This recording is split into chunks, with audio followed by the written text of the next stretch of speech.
Ya, pemirsa, pasangan suami istri tewas tertimbun tanah longsor di Pangandaran, Jawa Barat. Dengan peralatan seadanya, warga berhasil mengevakuasi kedua jasad korban.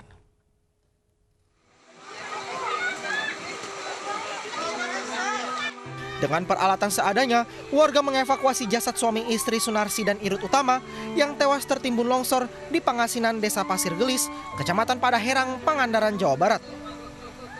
Tebing setinggi 10 meter yang berada di belakang rumah korban ini pada Senin malam longsor dan menimpa rumah korban.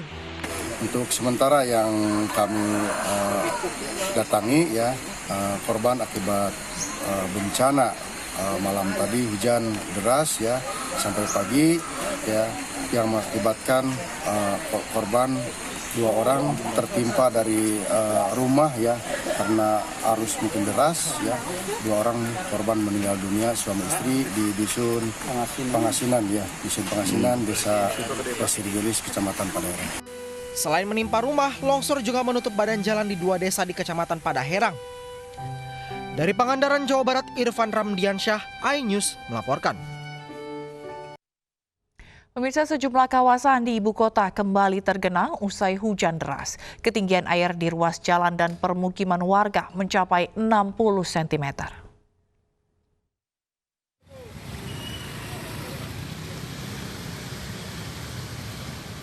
Ruas Jalan Kemang Utara, Mampang, Jakarta Selatan, Selasa sore kembali tergenang. Ketinggian air yang mencapai 60 cm membuat jalan tak bisa dilalui kendaraan. Motor yang nekat melintas pun mengalami mati mesin.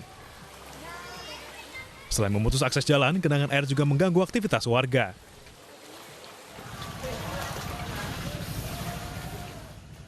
Permukiman warga di RT 3 dan RW 4 Perogokan Kebayoran Baru, Jakarta Selatan juga kembali terendam banjir hingga 60 cm. Selain karena hujan deras, genangan juga kerap muncul lantaran dekatnya permukiman warga dengan bantaran Kali Krukut. Dalam sebulan ini udah 3 kali banjir. Lagi ini malam Sabtu, malam Sabtu pertama, malam Sabtu kedua, ini malam Rabu. Meski kerap dilanda banjir, warga enggan mengungsi karena air cenderung cepat surut. Dari Jakarta, Den Helmi, iNews melaporkan. Pemirsa, banjir dengan ketinggian hampir 1 meter masih merendam puluhan rumah di Desa Kadujaya, Kabupaten Tangerang, Banten. Sementara itu, banjir yang menggenangi wilayah Kabupaten Cilacap, Jawa Tengah memaksa warga untuk mengungsi.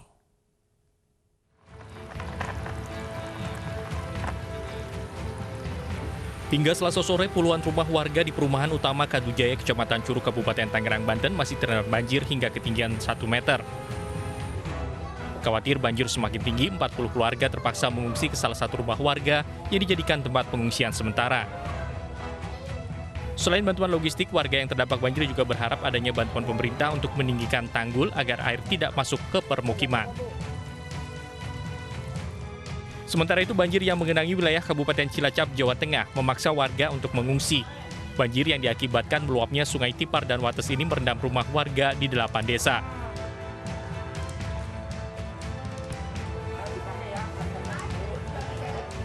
Ratusan warga korban banjir yang mengungsi di sejumlah lokasi hanya membawa barang seadanya tanpa mengenakan masker saat meninggalkan rumah. Kondisi ini membuat para pengungsi rentan terpapar COVID-19, apalagi sebagian warga yang mengungsi adalah orang tua dan anak-anak. Untuk mencegah terjadinya klaster baru COVID-19, tim gugus tugas membagikan ribuan masker kepada pengungsi banjir di Desa Gentasari, Kecamatan Kroya, Cilacap, Jawa Tengah. Ini ada sedang pandemi COVID, dikhawatirkan bisa memuncul klaster baru pengungsian. Oleh karena itu, kami diperintahkan Pak Bupati Cilacap selaku Ketua Satgas untuk meninjau lapangan sekaligus memberikan bantuan masker. Tadi kita sudah distribusi untuk Desa Gentasari ini 1.000 masker. Tidak hanya membagikan masker, tim gugus tugas meminta para pengungsi untuk menerapkan protokol kesehatan agar tak muncul klaster baru penyebaran COVID-19 dari pengungsi banjir. Tim Liputan iNews melaporkan. Pemirsa, jelang libur panjang, lonjakan penumpang terjadi di Stasiun Pasar Senen, Jakarta. Penumpang masih memadati area stasiun hingga malam tadi.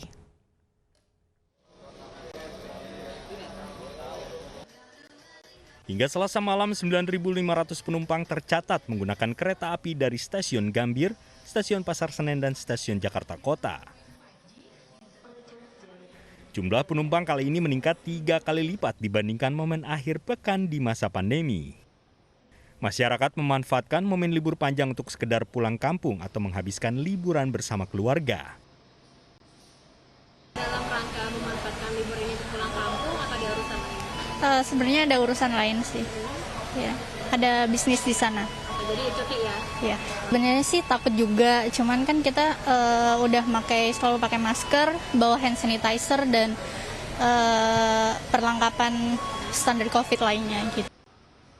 Sementara itu, puncak arus mudik atau puncak keberangkatan diperkirakan terjadi pada hari ini. Sebanyak 9.500 tiket telah terjual dan diperkirakan akan terus bertambah. Dari Jakarta, Disa Amora, Purwadi Hartono, Irfan Hardiansah, iNews melaporkan. Ya, pemirsa, jelang libur akhir pekan, situasi di kawasan tol Jakarta Cikampek mulai padat. Kepadatan mulai terjadi dari kilometer 47 tol Jakarta Cikampek.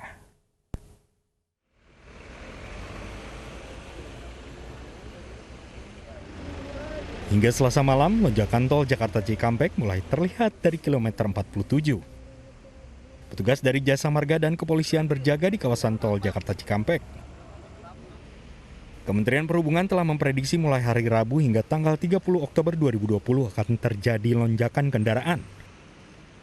Ditlantas Polda Metro Jaya telah melakukan antisipasi, diantaranya adalah mengerahkan sebanyak 700 personel untuk mengamankan titik-titik yang memungkinkan terjadinya lonjakan kendaraan. Selain itu juga dibuat pos-pos pengamanan untuk mengantisipasi jika terjadinya lonjakan. Dari Jakarta, Tim Liputan iNews melaporkan. Wakil Kepala Kepolisian Republik Indonesia, Komjen Pol Gatot Edi Pramono, inspeksi mendadak ke Pelabuhan Penyeberangan Merak, Banten. Sidak dilakukan untuk memastikan pelayanan Pelabuhan Merak menaati protokol kesehatan.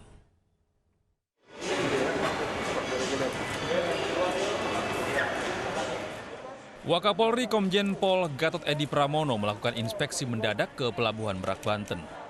Wakapolri ingin memastikan seluruh penumpang kapal di Pelabuhan Merak terlayani sesuai dengan protokol kesehatan.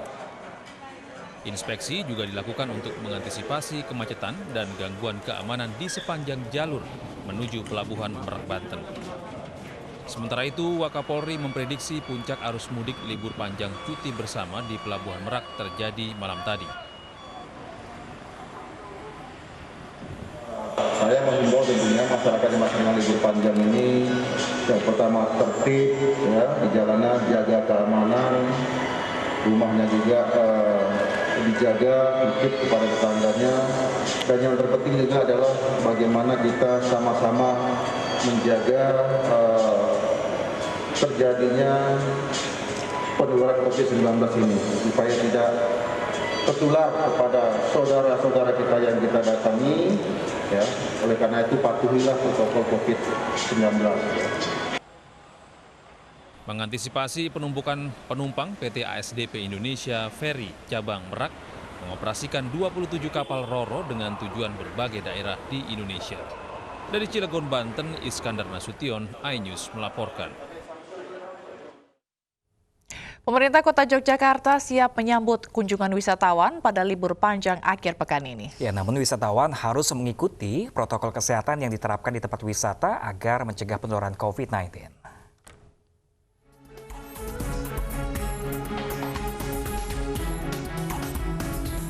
Jelang libur panjang akhir pekan ini, pemerintah Kota Yogyakarta bersiap menyambut kunjungan wisatawan.